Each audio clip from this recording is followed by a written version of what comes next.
Good evening. Sri Lanka is going through its worst devastating economic crisis since 1948. In today's video, we're explaining the situation on the ground.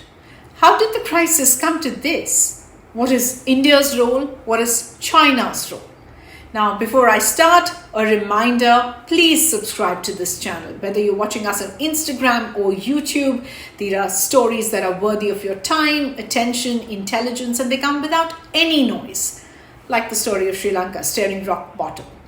There is a shortage currently of almost everything: paper, food, medicines, fuel, including cooking gas, seeds, fertilizers, clothes, which means demand and prices are soaring. Inflation has crossed 17.5%, breaking all records.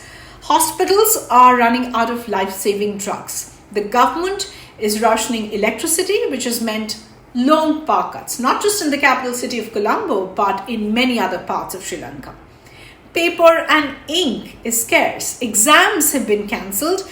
Newspapers are really taking it one day at a time. Troops have had to be deployed at petrol pumps. There have been incidents of violence that have been reported, including the death of at least 4 people. The first trickle of Sri Lankans fleeing the crisis have arrived in India via Tamil Nadu. So the big question is, how did it come to this? How has Sri Lanka headed straight into bankruptcy?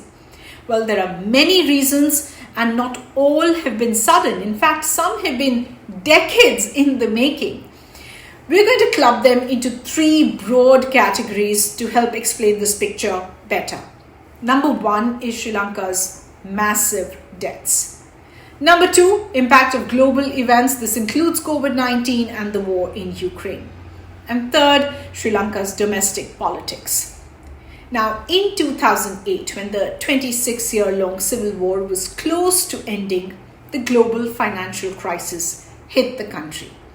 Trade volumes, international inflow of foreign funds, all declined. The country's foreign reserves were hit. This set in motion, very simply, a long-term process of currency depreciation, which has now reached alarming levels. Now, this is a disaster for Sri Lanka because it's predominantly import dependent. It imports everything: fuel, seeds, fertilizers, medicines, vaccines. Tourism, that is something you can't import or trade, and something that a pandemic can and has completely shut down, is or was their biggest source of revenue. Successive governments in Lanka have focused less on production and always more on trade. Government investment in agriculture in this country has declined over decades, and that's impacted Sri Lanka's self-sufficiency in food. Now remember, this can be fatalistic in scenarios like the current one, where Russia and Ukraine, 2 of the world's biggest exporters of grain like wheat, are at war, disrupting supply chains entirely. Number 2 is Sri Lankan governments historically choosing to focus on foreign investments supporting infrastructure and real estate related projects for tourism. Since 2014, Sri Lanka has increasingly taken commercial loans from countries, development banks, and international money markets. In fact, as of 2021, the country's debt is 119% of its GDP. This year, Sri Lanka has to repay $7 billion in debt, including a payment of $1 billion as early as July. Remember, it has just above $2.3 billion in its foreign reserves. That's not enough even for food and medicines, let alone debt. Things are so bad that Sri Lanka's finance minister is asking neighbors for credit lines to buy diesel and milk powder. In one barter arrangement, the country's central bank is paying for Iranian oil with tea leaves worth millions each month. The role of China is significant here, one of the biggest bilateral creditors to Sri Lanka, also one of its most significant trade partners. It has long-term loans that are deeply embedded into Sri Lanka's economy.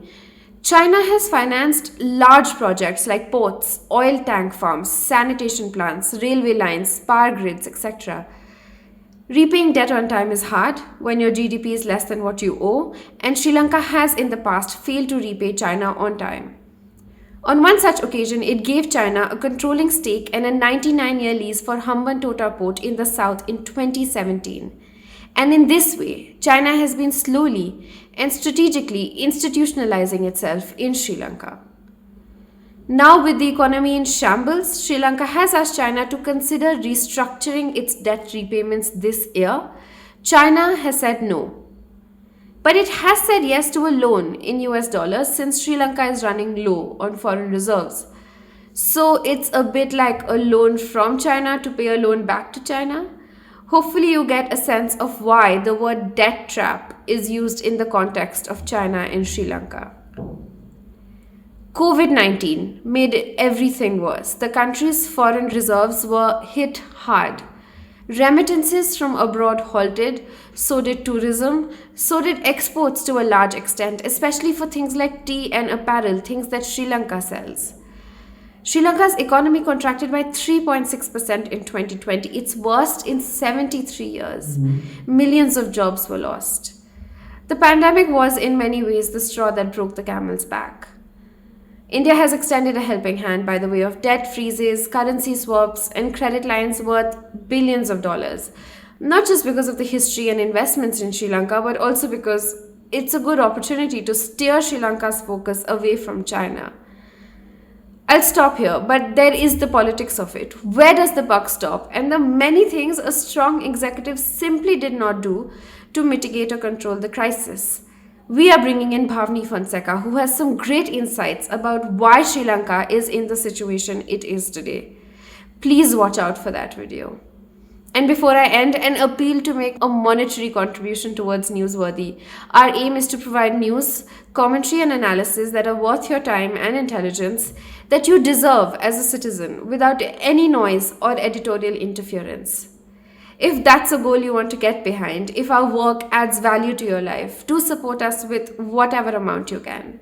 You can do so via ScrollStack and Razorpay. The gateways for both are in the YouTube description of this video and in our Instagram bio.